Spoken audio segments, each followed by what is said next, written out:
Assalamualaikum warahmatullahi wabarakatuh. Ketemu lagi di Gupondoro Channel, channel yang membagikan tips-tips seputar merpati dan serba-serbinya. Kali ini saya akan mencoba memberi gambaran kepada akun BitCW ya, Mas BitCW, yang menceritakan bahwa burungnya panjang, kemudian ekornya tipis, dia kalau turun ngebuang, kurang lebih gitu ya Mas BitCW ya. Sepanjang pengalaman saya saat main burung rumahan, ini saya dasarnya pakai burung rumahan ya, dan biasanya itu kalau misalnya untuk burung kolong pun kurang lebihnya sama. Merpati yang suka ngebuang itu kalau apanya ya, kalau dia sering ngebuang, tunggu, kalau sering ngebuang itu biasanya kalau dari sisi burung itu sendiri, maksudnya dari piranti burung itu sendiri, biasanya burung itu supitnya dempet ya, artinya rapet, tapi rapet sekali, kemudian keras. Itu biasanya dia ngebuang. Jadi kalau saya pribadi, kalau mencari merpati itu, kalau yang rapet tapi jangan sampai gandeng, jangan sampai mepet ya, bertemu antara kiri kanan, bertemu sampai begini, itu saya nggak suka. Karena saya pernah mencoba pegangan bagus, sapit udang juga keras sekali, tapi mepet sampai ketemu ya, sampai ya mungkin ada sisa sekitar 1 mili mungkin, atau bahkan nggak sampai ya, mungkin setengah mili kali itu. Pokoknya kesannya dipegang itu jadi satu. Nah, itu biarpun burungnya bagus, sepanjang saya mencoba itu selalu ngebuang. Begitu sudah mendekati 1 pohon kelapa lah, sudah 1 pohon kelapa itu dia ngebuang. Itu biasanya faktor dari sisi burung sendiri.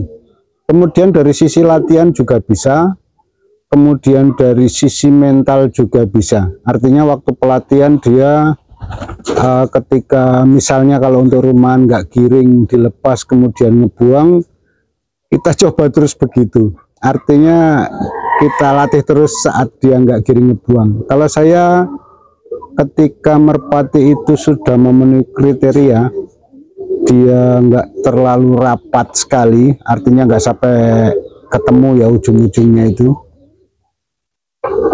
pokoknya udah masuk lah kriteria, kemudian saya latih waktu nggak giring kok dia ngebuang, biasanya saya hentikan, kemudian saat melatih dia harus dalam kondisi giring dan harus diklepek. Kan kita kadang-kadang kalau untuk rumahan tanpa klepek, walaupun nggak giring dilepas, tapi kita harus lihat kalau dia sampai ngebuang saya hentikan, kemudian kalau melatih dalam kondisi giring, walaupun giringnya baru temil-temil gitu ya, nah itu saya latih, saya klepek. Itu untuk menjaga supaya dia tidak terbiasa ngebuang. Itu dari sisi burungnya itu ya, saya ulangi lagi, itu karena supitnya terlalu rapat dan keras biasanya. Tapi kalau dia tidak sampai mepet, agak lentur, itu nggak apa-apa. Atau kalau dia sekitar 3-4 mili kemudian keras sekali juga nggak apa-apa. Itu kalau untuk rumahan begitu kalau saya. Kaget saya ada burung lewat. Itu Mas BitCW ya, dan juga teman-teman sekalian yang menghadapi merpati yang suka ngebuang, itu kurang lebih begitu faktornya. Jadi kalau dia ngebuang, sudah terlalu sering ngebuang, dilepas yang dekat-dekat aja, nggak usah jauh-jauh, kemudian diklepek. Kalau misalnya untuk merpati kolong, kalau memang sudah masuk semua, artinya penilaian kita sudah masuk lah, sudah memenuhi syarat, Itu kalau untuk merpati kolong biasanya saya latih dari dekat lagi. Jadi biarkan dia sampai benar-benar tenaganya bagus, karena memang faktor tenaga juga bisa membuat merpati itu ngebuang.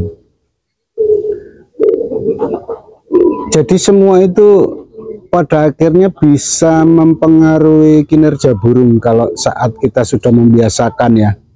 Misalnya dia sudah terbiasa ngebuang, kemudian kita paksa terus, biasanya dia ngebuang terus. Jadi kalau untuk di lapak, ketika dia ngebuang saya lepasin dekat berapa kali supaya dia di betinanya, nah baru berhenti. Jadi misalnya saya lepaskan di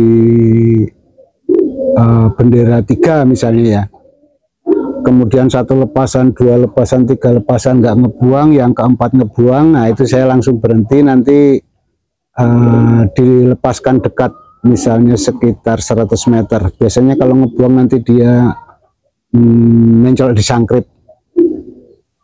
Itu saya hadapi yang begitu. Itu faktornya saat giring dia sampai 2 giringin nggak nelor, tapi giring terus, saya paksa mainkan terus. Jadi dia selama 10 hari itu saya bawa ke lapak terus. Akhirnya hari-hari hari ke-9 dan ke-10 itu selalu ngebuang dan kesangkrip. Nah, ini coba saya istirahatkan dulu.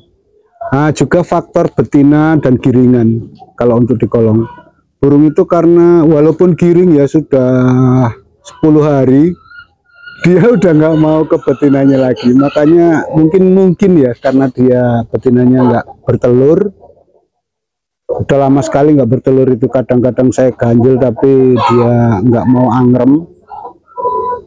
Kalau diganti telur lain selalu dimakan ya, dicucuk gitu sampai bolong, sampai nggak ada isinya, dibuang sama betinanya. Nah dari situ mungkin karena sudah nggak mau bertelur, dia udah giringnya nggak jelas lah. Nggak mau turun di betinanya. Kadang dia ngebuangnya di bawah itu sudah mau sampai di betinanya, kemudian dia ngebuang ke dondang atau sangkrip. Nah, itu nanti mudah-mudahan setelah saya ganti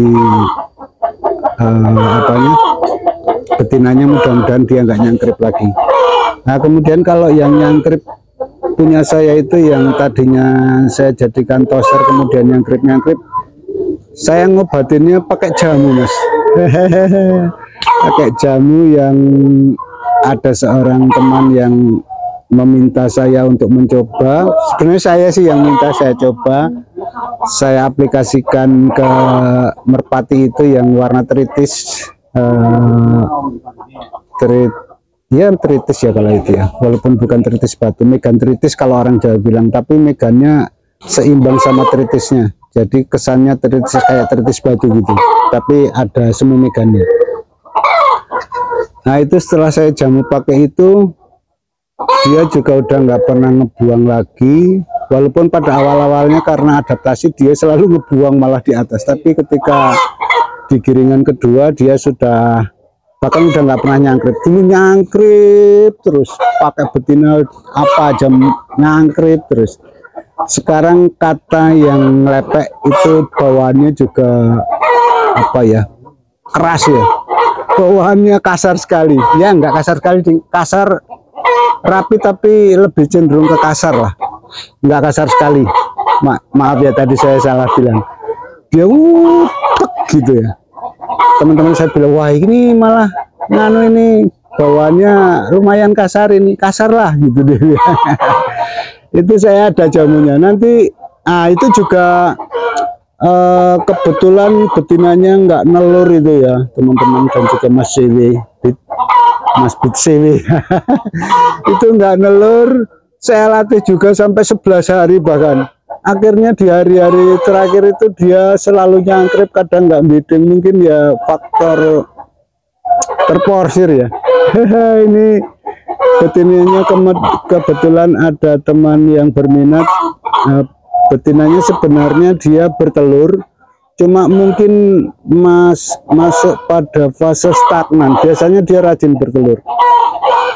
Masuk masa stagnan dia molor ya, molor jauh ya, molornya 1 minggu. Itu waktu bertelur itu malah dimakan kucing kayaknya. Akhirnya dia nggak sempat bertelur lagi itu. Akhirnya betinanya diminati oleh teman, mudah-mudahan karena faktor stagnan ya, mau atau mendekati stagnan. Kalau misalnya gimana ya, nanti tetap saya obati dulu, nanti ganti aja yang lainnya, yang apa, yang masih satu darah sama dia. Ada juga, ada beberapa, ada 2 atau 3 itu yang satu terah. Itu nanti coba saya tanyakan ulang, saya lupa tadi mau nanya sama beliau, mau diganti atau mau di apa istilahnya, mau di rumah dulu, mau di istilahnya apa ya, di terapi lah. Itu ya Mas BCW. Jadi saya ulangi supaya tadi saya agak ngelantur. Faktor yang ada WA ya, ini biar dulu. Faktor yang mempengaruhi dia suka ngebuang, pertama dari sisi sapit udangnya ya, terlalu nempel. Nah, nempel istilahnya. Kemudian faktor latihan bisa, faktor kurang giring juga bisa. Nah, itu kalau faktor di luar merpati sih kita bisa atasi dengan jamu biasanya, dengan pelatihan yang sabar, telaten dari dekat supaya dia nggak ngebuang. Tapi kalau untuk sisi burung sendiri, seperti sapitnya terlalu nempel, itu nggak bisa diayai ya, nggak bisa diatasi. Kalau menurut saya ya, ini saya main rumahan bukan main kolong. Kalau masalah ekor tipis itu biasanya malah kayak burung nggak ada remnya, langsung deng gitu ya, deng ke bawahnya, itu keras ya. Atau mungkin dia waktu pelatihan sering ngebom, kemudian mentalnya kurang bagus, itu bisa jadi Mas BCW. Coba aja Anda analisa yang mana yang kira-kira menjadi penyebabnya.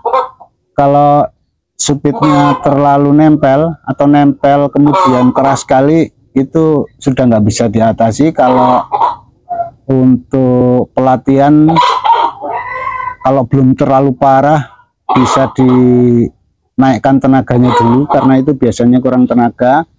Kemudian dijamu, nanti jamunya saya bagikan, karena ini yang saya aplikasikan pakai jamu itu dia masih mengeram ya, masih mengeram, walaupun telurnya yang dimakan kucing itu saya ganti pakai telur lain, saya istirahatkan. Mungkin agak lama sedikit karena waktu giringan, 2 giringan giring terus itu dia sempat ngebuang lagi, jadi saya coba lupakan dengan cara mengeram agak lama, nanti dijamu lagi ya. Tapi selama angkrem itu saya jamu ya, biasanya jamu 1 butir. Ini untuk sementara saya kasih setengah-setengah supaya enggak terlalu birahi tinggi, kemudian apa istilahnya ya, jadi dia bekur kemana-mana, nggak fokus lagi sama betinanya. Oke, kurang lebih itu ya Mas BCW. Coba diamati mana yang penyebab buangnya, coba diatasi. Kiranya itu ya Mas BCW, dan akhir kata saya ucapkan terima kasih. Wassalamualaikum warahmatullahi wabarakatuh.